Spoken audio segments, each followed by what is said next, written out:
Hi friends, ಎಲ್ಲ ಹೇಗಿದ್ದೀರಾ? ನಾನು ನಿಮ್ಮ ವೆಂಕಟೇಶ್ ಆರ್ಜೆ ಮಾತಾಡ್ತಾ ಇದ್ದೀನಿ. ಇವಾಗ ವೀಡಿಯೋ ಮಾಡ್ತಾಯಿದ್ದೀನಿ. ಆಲ್ಮೋಸ್ಟು ಬೆಳಗ್ಗೆ ಒಂದು 9 ಗಂಟೆ ಆಗಿದೆ. ನೋಡಿ, ಸೂರ್ಯ ಹಿಂಗೆ ಬಂದಿದ್ದಾರೆ. 3 ದಿನದಿಂದ ತುಂಬಾ ಮಳೆ. ಹಾಗಾಗಿ ಇವತ್ತೇನೋ ಸ್ವಲ್ಪ ಬಿಸಿಲು ಬರ್ತಾಯಿದೆ. 3 ದಿನದಿಂದ ಸಿಕ್ಕಾಪಟ್ಟೆ ಜಡಿ, ಹೊರಗಡೆ ಬರೋಕ್ಕೆ ಆಗ್ತಾಯಿಲ್ಲ. ಯಾಕಂದರೆ ಮೆಡ್ರಾಸು ಸೈಕ್ಲೋನ್ ಸ್ಟಾರ್ಟ್ ಆಗಿದೆ. ಅದಕ್ಕೋಸ್ಕರ ಮೆಡ್ರಾಸು ಫುಲ್ಲು ಮಳೆ. ಅದಕ್ಕಾಗಿ ಎಫೆಕ್ಟ್ ನಮಗೂ ಇದೆ. ಇವಾಗ ಆಲ್ಮೋಸ್ಟು ತುಂಬಾ ಚಳಿ ಇರಬೇಕಾಗಿತ್ತು. ಇವಾಗ ಸೈಕ್ಲಾನ್ ಇರೋದ್ರಿಂದ ಮಳೆ ಬೀಳ್ತಾ ಇದೆ. ಓಕೆ, ಮಳೆ ಬೀಳೋದು ಒಳ್ಳೆಯದಕ್ಕೆ. ಬನ್ನಿ ಹಾಗಾದರೆ ವಿಡಿಯೋ ಒಳಗಡೆ ಹೋಗೋಣ. ಇವತ್ತೇನು ತೋರಿಸ್ತಾ ಇದ್ದೀನಿ ಅಂದರೆ, ಸುಮ್ಮನೆ ಸುತ್ತಾಡ್ತಾ ಇದ್ದೀನಿ. ಹೋಗಿ ಸುತ್ತಾಡ್ಕೊಂಡು ಬರೋಣ ಬನ್ನಿ.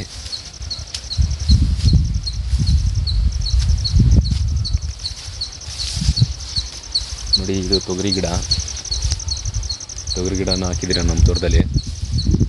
ತುಂಬ ಚೆನ್ನಾಗಿದೆ. ಇನ್ನು ಗೆಣಸು ಇನ್ನು ಕಾಯಿ ಬರೋದಕ್ಕೆ ಇನ್ನೊಂದು 15 ದಿನ ಹೋಗಬೇಕು. ಅವಾಗ ಕಾಯಿ ಬರುತ್ತೆ ತಿನ್ನೋಕ್ಕೆ.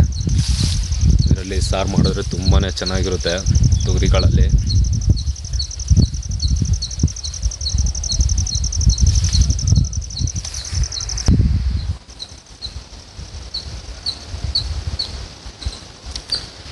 ನೋಡಿ, ನಮ್ಮ ತೋಟ ಪಕ್ಕದಲ್ಲಿ ಒಂದು ಇಪ್ಲಿಸ್ ಕೂಡ ಇದೆ.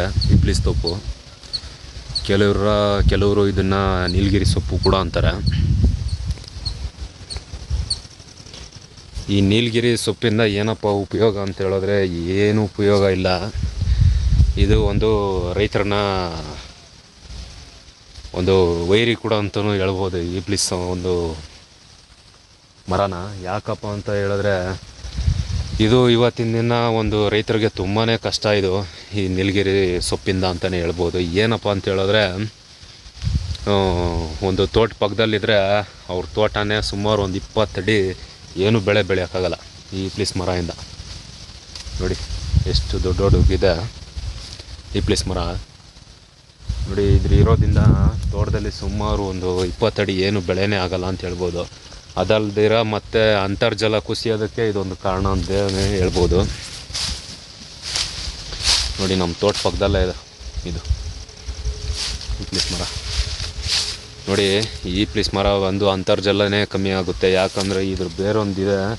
ಈ ಬೇರು ಬಂದು ಸುಮಾರು ಬಂಡೆವರೆಗೂ ಕೂಡ ಹೋಗುತ್ತೆ ಈ ಬೇರು. ಅದಕ್ಕಾಗಿ ಅಂತರ್ಜಲನೂ ಕುಸಿಯುತ್ತೆ. ತಿರ್ಗಾ ಮತ್ತು ಒಂದು ತೋಟ ಪಕ್ಕದಲ್ಲಿದ್ದರೆ ಮುಗ್ದೋಯ್ತು ಕತೆ. ಒಂದು 20 ಅಡಿ ಏನು ಬೆಳೆನೇ ಆಗಲ್ಲ. ನೋಡಿ ಹೇಗಿದೆ.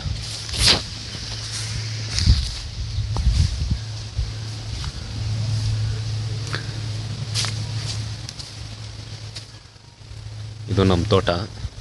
ನೋಡಿ, ಈ ಇಪ್ಲಿಸ್ ಮರ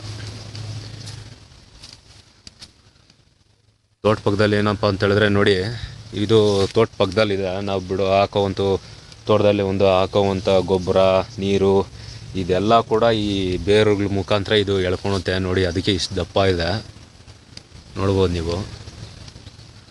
ಮತ್ತು ಒಳಗಡೆ ತೋರಿಸ್ತೀನಿ ಬನ್ನಿ. ನೋಡಿ, ಇಲ್ಲಿ ಇವಾಗ ಇಷ್ಟಪ್ಪ ಇದೆ. ಒಳಗಡೆ ಇನ್ನೂ ಸ್ವಲ್ಪ ಒಳಗಡೆ ಹೋದರೆ ಎಷ್ಟು ದಪ್ಪ ಇರುತ್ತೆ ಇಪ್ಲಿಸ್ಸು ಅಂತ ನೋಡೋಣ ಬನ್ನಿ. ನೋಡಿ, ಅಲ್ಲಿ ಎಷ್ಟಪ್ಪ ಇತ್ತು ಮರ. ಸ್ವಲ್ಪ ಒಳಗಡೆ ಬಂದರೆ ನೋಡಿ ಎಷ್ಟು ಸಣ್ಣ ಇದೆ ಇದು. ಅಂದರೆ ತೋಟ ಪಕ್ಕದಲ್ಲಿ ಇದು ತುಂಬಾ ಇಳಿಯುತ್ತೆ, ಅಂದರೆ ರಸಾಂಶ. ಅದಕ್ಕಾಗಿ ಅಷ್ಟು ದಪ್ಪ ಅಲ್ಲಿದೆ. ನೋಡಿ, ಇದು ಒಳಗಡೆ ಇದೆ. ಇದು ಏನಿಗೂ ತಾಕತ್ತು ಸಿಕ್ಕಿಲ್ಲ, ಅದಕ್ಕೆ ಎಷ್ಟಪ್ಪ ಇದೆ. ಮತ್ತು ನೀವು ಕೇಳ್ಬೋದು, ಏನು ತೋಟ ಪಕ್ಕದಲ್ಲಿ ಹಂಗಾದರೆ ಮರಗಳಿರಬಾರ್ದ ಅಂತ. ಮರಗಳಿರಬೇಕು, ಆದರೆ ಎಂಥ ಮರಗಳಿರ್ಬೇಕಂದ್ರೆ ಸಿಲ್ವರು ಆ ಥರ ಒಂದು ಮರ ಇದ್ದರೆ ಅದು ಸಿಲ್ವರ್ ಗಿಡ ಬಂದು ಏನೇ ಸಾರಾಂಶವನ್ನು ಎಳೆಯಲ್ಲ. ಈ ಇಪ್ಲಿಸ್ ಹೇಳ್ದಂಗೆ ಇಪ್ಲಿಸ್ಸು ತುಂಬಾ ಸಾರಾಂಶ ಎಳೆಯುತ್ತೆ ಅಂತಲೇ ಹೇಳ್ಬೋದು.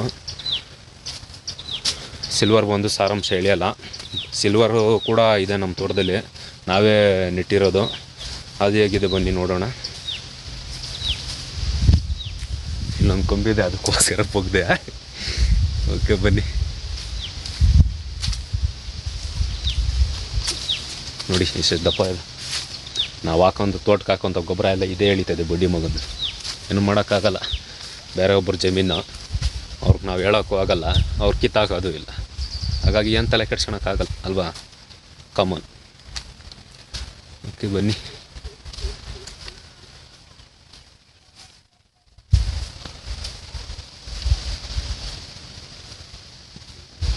ನೋಡಿ ನಾವು ಉಣಿರೋ ಅಂಥದ್ದು ಸಿಲ್ವರ್ ಗಿಡಗಳಿವೆಲ್ಲ ಹೇಗಿದೆ.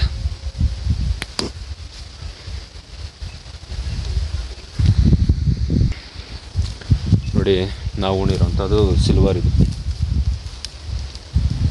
ಹೇಗಿದೆ, ಎಷ್ಟು ಉದ್ದ ಬೆಳೆದಿದೆ ನೋಡಿ. ಈ ಸಿಲ್ವರು ತೋಟದಲ್ಲಿ ಯಾವುದೇ ಒಂದು ಸಾರಾಂಶ ಇಳಿಯಲ್ಲ, ಒಂದು ಬೆಳೆಗೆ ಹಾನಿ ಮಾಡಲ್ಲ ಅಂತಲೇ ಹೇಳ್ಬೋದು.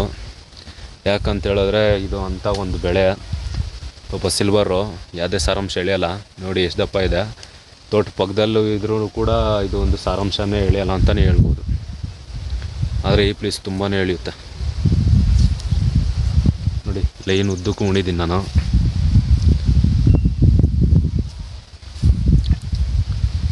ಮತ್ತು ಇದು ಸೀಮುಲ್ಲು.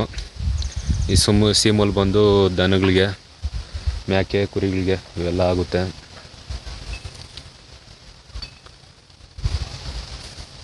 ಸುಮಾರು ಒಂದು 100 ಗಿಡ ಇದೆ ಅಂತ ಹೇಳ್ಬೋದು ಸಿಲ್ವರ್ ನಮ್ಮದು. ಅದೇ ತೋಟ ಅಕ್ಕಪಕ್ಕದಲ್ಲಿ ನೆಟ್ಟಿರೋದು.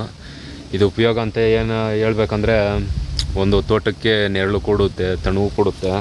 ಅದಲ್ಲದೆ ಪ್ರಾಣಿ ಪಕ್ಷಿಗಳು ತುಂಬಾ ಕೂತ್ಕೊಳ್ಳುತ್ತೆ, ಅದು ನೋಡೋಕ್ಕೆ ಒಂದು ಚೆಂದ ಅಂತಲೇ ಹೇಳ್ಬೋದು.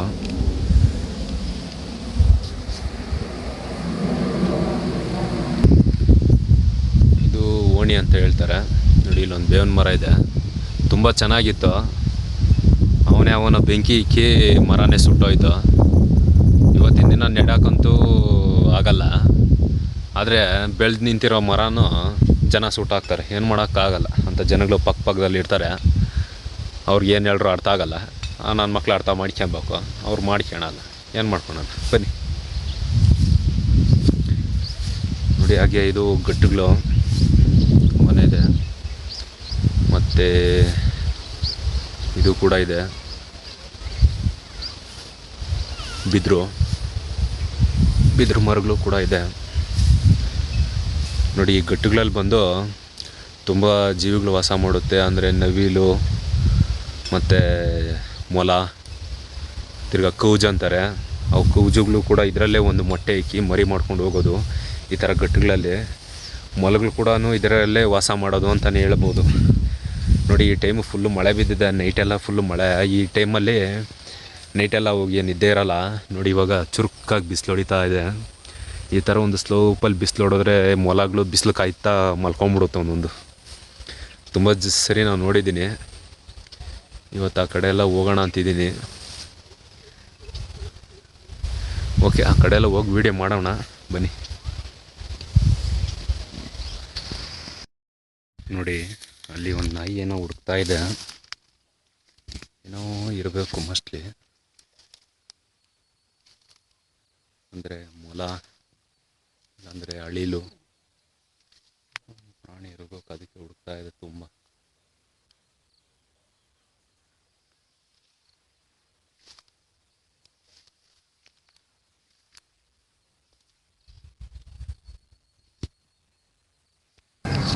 ನೋಡಿ, ಬೇಲಿ ಒಳಗಡೆನೂ ಹೋಗ್ಬಿಡ್ತಾ ನಾಯಿ. ಅದು ಏನಿದೆಯೋ ಏನೋ ಗೊತ್ತಿಲ್ಲ, ಏನೋ ಕಾಣಿಸಿರ್ಬೇಕು, ಅದಕ್ಕೆ ಒಳಗಡೆ ಹೋಗಿದೆ ಅನಿಸುತ್ತೆ. ಅದಿನ್ನ ಹುಡುಕ್ತಾನೆ ಇದೆ, ಅದು ಏನಿದೆಯೋ ಒಳಗಡೆ ಗೊತ್ತಿಲ್ಲ. ಸರಿ, ಓಕೆ ಬನ್ನಿ ಹೋಗೋಣ. ನೋಡಿ, ರಾತ್ರಿ ಬಂದು ಹಂದಿಗಳು ಬಂದಿದೆ ನಮ್ಮ ತೋಟಕ್ಕೆ. ಹೇಗೆಲ್ಲ ಪಜೀತಿ ಮಾಡಿದ್ದಾವೆ ಅಂದರೆ ಫುಲ್ಲು ಅಗ್ದಾಕ್ಬಿಟ್ಟಿದೆ ಎಲ್ಲ ನೋಡಿ.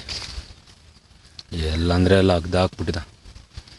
ಇದು ಅಗಿಯೋದು ಏನಕ್ಕೆ ಅಂತ ಹೇಳಿದ್ರೆ, ಈ ಗೊಣ್ಣೆ ಹುಳ ಅಂತ ಬರುತ್ತಾ, ಆ ಹುಳಕ್ಕೋಸ್ಕರ ಈ ಹಂದಿಗಳು ಈ ಥರ ಅಗಿಯುತ್ತೆ. ಇಷ್ಟು ದಿನ ಬರ್ತಾ ಇರಲಿಲ್ಲ ನೋಡಿ, ತಿರ್ಗಾ ಸ್ಟಾರ್ಟ್ ಆಗಿದೆ ನೋಡಿ ಹೆಂಗಾಗ್ದಿದೆ. ಅದೇನು ಕಾಲುಗಳು ಹಂದಿಗಳಿಗೆ, ಇಲ್ಲಾಂದರೆ ಗುದ್ಲಿನೋ ಗೊತ್ತಿಲ್ಲ. ನೋಡಿ ಎಷ್ಟು ರಾಬರಿ ಮಾಡಿದೆ ಅಂದರೆ. ಆದರೆ ಬೆಳೆ ಏನು ನಷ್ಟ ಮಾಡಿಲ್ಲ, ಸುಮ್ಮನೆ ಅಗ್ದ್ಬಿಟ್ಟು ಹೋಗಿದ್ದಾವೆ. ನಾವು ತಿರ್ಗಾ ಮುಚ್ಚಬೇಕಾಗುತ್ತೆ. ಓಕೆ ಬನ್ನಿ ಹೋಗೋಣ. ನೋಡಿ, ಇದೇ ಥರ ಜಾಗಗಳಲ್ಲಿ ಒಂದು ಮೊಲಗಳು ಮತ್ತು ನವಿಲು ಇವೆಲ್ಲ ವಾಸ ಮಾಡೋದು ಇಂಥ ಜಾಗಗಳಲ್ಲೇ. ಈ ಥರ ಗಟ್ಟುಗಳಿದೆಯಲ್ಲ, ತಿರ್ಗಾ ಜೇನುಗಳು ಕೂಡ ತುಂಬಾ ಇರುತ್ತೆ. ಓಕೆ, ಇನ್ನೊಂದು ಸರಿ ಸಿಕ್ಕಿದಾಗ ಖಂಡಿತ ನಾನು ನಿಮ್ಗೆ ತೋರಿಸ್ತೀನಿ. ಓಕೆ ಬನ್ನಿ, ಹಂಗಾದ್ರೆ ಮುಂದೆ ಹೋಗೋಣ. ಒಂದೊಂದು ಟೈಮು ಇಲ್ಲೇ ಇರುತ್ತೆ ಆ ಪ್ರಾಣಿಗಳೆಲ್ಲ. ಒಂದೊಂದು ಟೈಮ್ ಇರುತ್ತೆ, ಒಂದೊಂದು ಟೈಮ್ ಇರಲ್ಲ. ಇವತ್ತು ವೀಡಿಯೋ ಮಾಡ್ತಾಯಿದ್ದೀನಿ, ಯಾವುದನ್ನ ಒಂದು ಕಾಣಿಸಿದ್ರೆ ಚೆನ್ನಾಗಿರುತ್ತೆ ಅಂತ ನಾನು ಹುಡ್ಕೊಂಡು ಹೋಗ್ತಾನೇ ಇದ್ದೀನಿ. ಯಾವುವೂ ಕಾಣಿಸ್ತಾ ಇಲ್ಲ. ಓಕೆ ಬನ್ನಿ ಮುಂದೆ ಹೋಗೋಣ, ಏನೋ ಕಾಣಿಸ್ಬೋದೇನೋ. ಬನ್ನಿ ಮುಂದಕ್ಕೆ ಹೋಗೋಣ, ಇನ್ನೇನೋ ಸಿಗ್ಬೋದೇನೋ. ನೋಡಿ ಇದು ಅಷ್ಟೇ ಹಂದಿ ತೋಡಿರೋದು. ನೋಡಿ ಎಷ್ಟು ಉದ್ದ ಮೂತಿ ಯಾಕೆ ತೋಡಿದೆ ಅಂದರೆ ನೋಡಿ, ಹಂದಿಗಳು ತೋಡಿರೋದು ಇದು. ನೋಡಿ ಮೂತಿ ಯಾಕೆ ದೂರಿಸಿದೆ.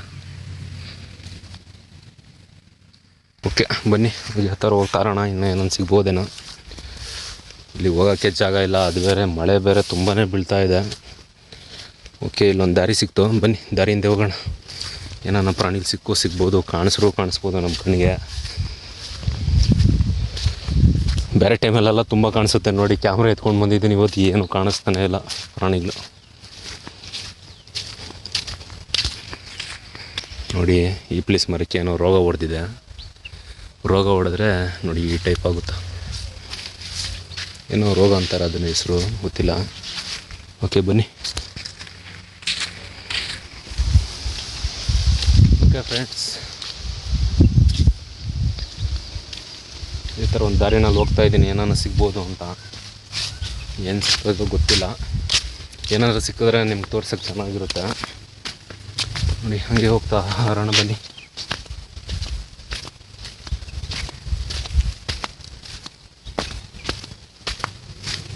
ಒಂದೊಂದು ಟೈಮ್ ಅಂತೂ ತುಂಬ ಪ್ರಾಣಿಗಳು ಕಾಣಿಸುತ್ತೆ, ಒಂದೊಂದು ಟೈಮ್ ಕಾಣಿಸಲ್ಲ. ಬನ್ನಿ ನೋಡಿ ಅಲ್ಲೊಂದು ಡ್ಯಾಮು ಕೂಡ ಇದೆ. ಡ್ಯಾಮು ಇದೆಲ್ಲ ಗೌರ್ಮೆಂಟ್ ಅವರು ಕಟ್ಸಿರೋದು. ಯಾಕಂದರೆ ಒಂದು ಅಂತರ್ಜಲ ಹೆಚ್ಚೋಕ್ಕೆ ಮತ್ತು ಒಂದು ಪ್ರಾಣಿಗಳಿಗೆ ಕುಡಿಯೋ ನೀರಿಗೆ ಈ ಥರ ಒಂದು ಕಟ್ಸಿದ್ದಾರೆ. ಮಳೆ ನೀರು ಬಂದರೆ ತುಂಬ ತುಂಬಿಕೊಳ್ಳುತ್ತೆ. ನೋಡಿ ಇಂಥ ಜಾಗದಲ್ಲೇ ಒಂದು ಮೊಲಗಳು ಇವೆಲ್ಲ ವಾಸ ಮಾಡೋದು ಅಂತಲೇ ಹೇಳ್ಬೋದು, ಹಾವುಗಳು. ಓಕೆ ಬನ್ನಿ ಡ್ಯಾಮ್ ನೋಡ್ಕೊಂಬರೋಣ.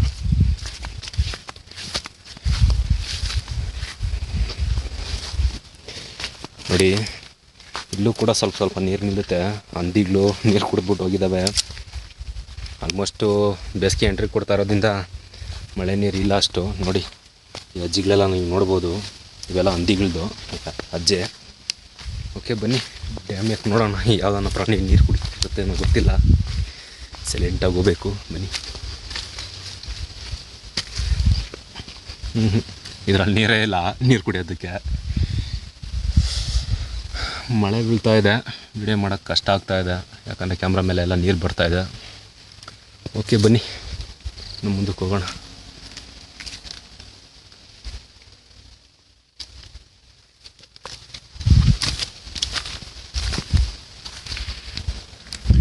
ಓಕೆ ಫ್ರೆಂಡ್ಸ್, ಮಳೆ ಬೀಳ್ತಾ ಇದೆ, ವಿಡಿಯೋ ಮಾಡೋಕ್ಕಾಗ್ತಾಯಿಲ್ಲ. ಯಾಕಂದರೆ ಮಳೆ ಬಂದು ಸಿಂಕ್ಗಳೆಲ್ಲ ಆಲ್ಮೋಸ್ಟು ಎಲ್ಲ ಮೇಲೆ ಬೀಳ್ತಾಯಿದೆ, ಕ್ಯಾಮ್ರಾ ಮೇಲೆ ಬೀಳ್ತಾಯಿದೆ. ವಿಡಿಯೋ ತೆಗಿಯೋಕ್ಕಾಗ್ತಾಯಿಲ್ಲ. ವಿಡಿಯೋ ತುಂಬ ಜಾಸ್ತಿನೂ ಆಯಿತು. ಜಾಸ್ತಿ ಹಾಕಿದ್ರೆ ನೀವು ನೋಡೋಲ್ಲ, ನಿಮಗೂ ಬೋರ್ ಆಗುತ್ತೆ, ನನಗೂ ಬೋರ್ ಆಗುತ್ತೆ. ಓಕೆ ನೋಡಿ ಅದೆಲ್ಲ ಫಾರೆಸ್ಟು ಕಾಣಿಸ್ತಾ ಇದೆಯಲ್ಲ, ಬೆಟ್ಟ ಎಲ್ಲ ಅದೆಲ್ಲ ಫಾರೆಸ್ಟು. ಬೇಕಾದರೆ ಕಮೆಂಟ್ಸ್ ಮಾಡಿ, ಒಂದಿನ ಹೋಗಿ ಅಲ್ಲಿಗೂ ವೀಡಿಯೋ ಮಾಡ್ತೀನಿ ಅಂತ ಹೇಳ್ತಾ ವೀಡಿಯೋನ ಮುಗಿಸ್ತಾ ಇದ್ದೀನಿ ಫ್ರೆಂಡ್ಸ್. ಓಕೆ ಈ ವಿಡಿಯೋ ಇಷ್ಟ ಆಗಿದ್ರೆ ಲೈಕ್ ಮಾಡಿ, ಶೇರ್ ಮಾಡಿ, ಮತ್ತು ಕಮೆಂಟ್ಸ್ ಬೇಕಾದ್ರೆ ಹಾಕಿ. ಆ ಕಾಡು ಒಳಗಡೆ ಹೋಗಿ ಬೇಕಾದ್ರೆ ವೀಡಿಯೋ ಮಾಡ್ತೀನಿ, ಫಾರೆಸ್ಟ್ ಒಳಗಡೆ ಹೋಗಿ ಅಂತ ಹೇಳ್ತಾ ವೀಡಿಯೋನ ಮುಗಿಸ್ತಾ ಇದ್ದೀನಿ. ಈ ವಿಡಿಯೋ ನಿಮ್ಗೆ ಇಷ್ಟ ಆಗಿದ್ರೆ ದಯವಿಟ್ಟು ಒಂದು ಸಬ್ಸ್ಕ್ರೈಬ್ ಮಾಡಿ, ಹಾಗೆ ಪಕ್ಕದಲ್ಲಿ ಒಂದು ಬೆಲ್ ಐಕಾನ್ ಬರುತ್ತೆ, ಅದನ್ನ ಕ್ಲಿಕ್ ಮಾಡಿ ಅಂತ ಹೇಳ್ತಾ ಓಕೆ ಬಾಯ್. ಆದಷ್ಟು ಬೇಗ ಇನ್ನೊಂದು ಹೊಸ ವೀಡಿಯೋ ಎತ್ಕೊಂಡು ನಾನು ಮುಂದೆ ಬರ್ತೀನಿ. ಓಕೆ ಬಾಯ್.